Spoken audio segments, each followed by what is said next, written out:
what we did when we were, after we had finished Ghost of Tsushima and shipped that, we had a chance to kind of take a step back, think about some other storylines that really excited us, compelled us, and there was one that kind of rose to the top clearly as our top choice, and that's the one we decided to kind of expand into the Iki Island storyline. In that process, of course, we wanted to make sure that this was a story that was going to be meaningful and exciting for players, whether they're coming to Ghost of Tsushima for the first time, or they've already played the campaign several times, maybe and gone to NG+, right?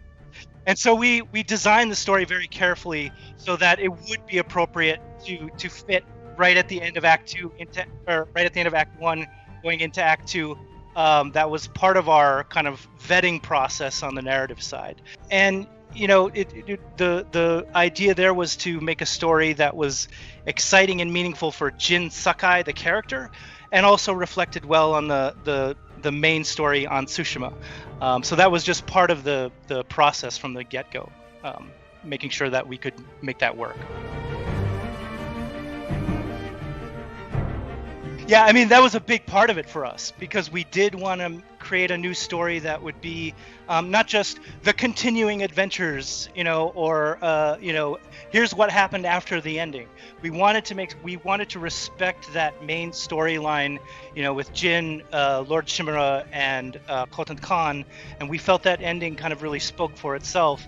So we wanted something that would deepen our understanding of that story, but would give players the flexibility to choose when they wanted to embark on that adventure. And that's another big point too. For us, it's really important with open world narrative that we keep in mind that it's not just our story, it's the player's story too. And we want to give them that agency. So that was why. Just to give a little more information about how the story starts. Jin finds out about a new and mysterious Mongol threat, and learns that it's coming from Iki Island. And there are two kind of main factors with Iki and Jin. One is that in our imagining, our kind of semi-fictional version of Iki Island, this has been a haven for pirates and smugglers at this time in the 13th century, and kind of operating outside of samurai control. So Jin's going to have to go there and deal with that factor in addition to this strange new Mongol threat. The other piece of that is that Clan Sakai has a dark history on Iki Island.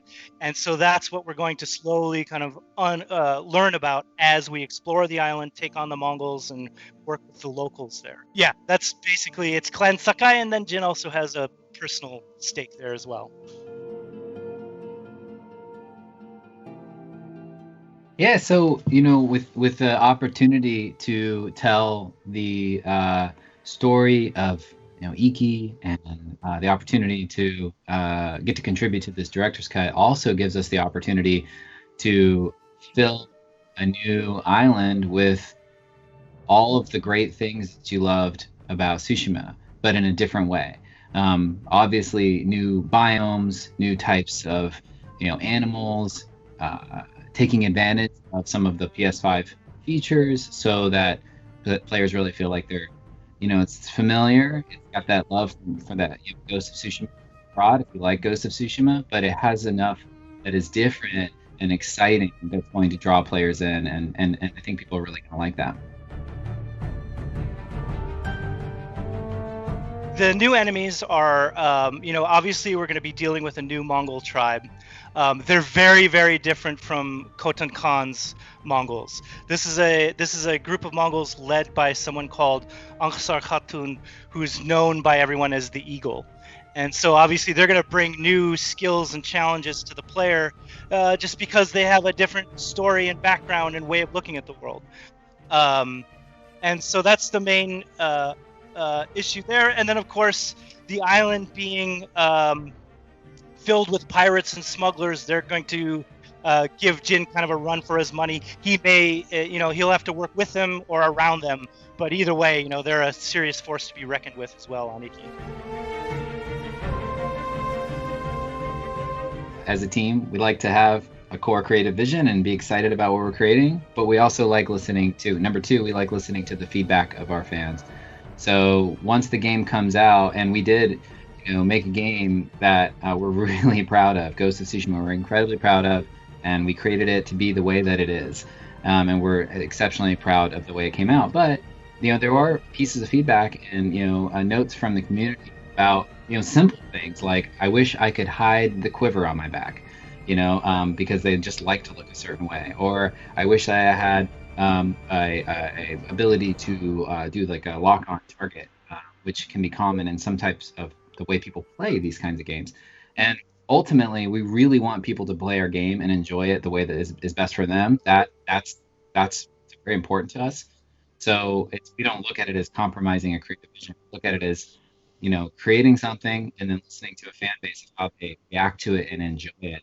And so we get to react to that and implement some of those features inside of the director's cut. Yeah, we do have a variety of new things. Our goal with bringing people to Iki is to show them a whole new island and then give them a new way to interact with it in some cases. So you'll see new experiences around animals, for example, which is a theme in the last game. So you're going to see some new elements around that, which we teased a little bit in our trailer. We also have kind of invested in some of the cool features like the adaptive triggers and the haptic feedback to sort of enhance the gameplay feel. I think that the process here was that we really looked at the possibility of bringing Japanese lip sync to the PS4 when we were creating the original game, because that was something that we were very interested in, obviously. And we just learned that because of technical limitations and logistics, it was gonna be prohibitive. We weren't gonna be able to pull it off. That said, obviously when we came back around and the PS5 became available, the SSD is so fast on the PS5, and combined with kind of our upgraded cinematics pipeline, we were able to now render cutscene cinematics in real time. Even when you're in a cinematic and locations are changing very rapidly, we're still able to kind of render all that in real time, and that's what made Japanese lip sync possible. So we're actually thrilled that we're able to do it, pull it off on the PS5, and just as a personal aside, that's how I'm playing the game. I'm going full Kurosawa mode on director's cut with full Japanese lip sync.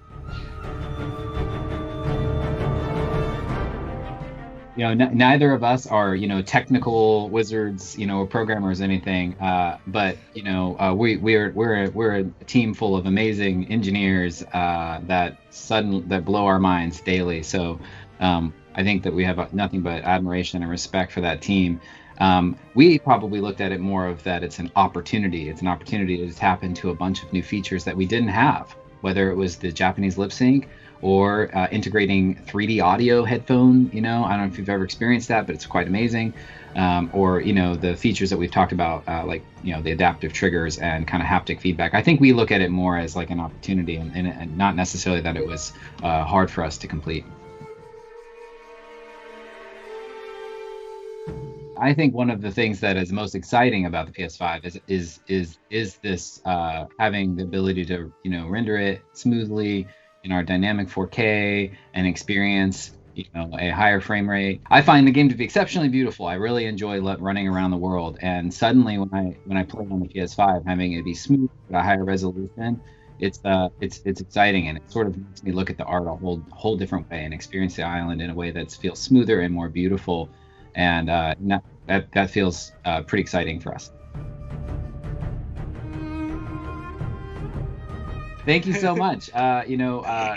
Big fans. If you're fans of our game, I hope and they enjoy the new content that we're bringing to the table, and that they get a chance to experience the new island and all the beautiful biomes, and explore some photo mode improvements, and enjoy the deepening of Jin's story that Patrick and his team put together for us.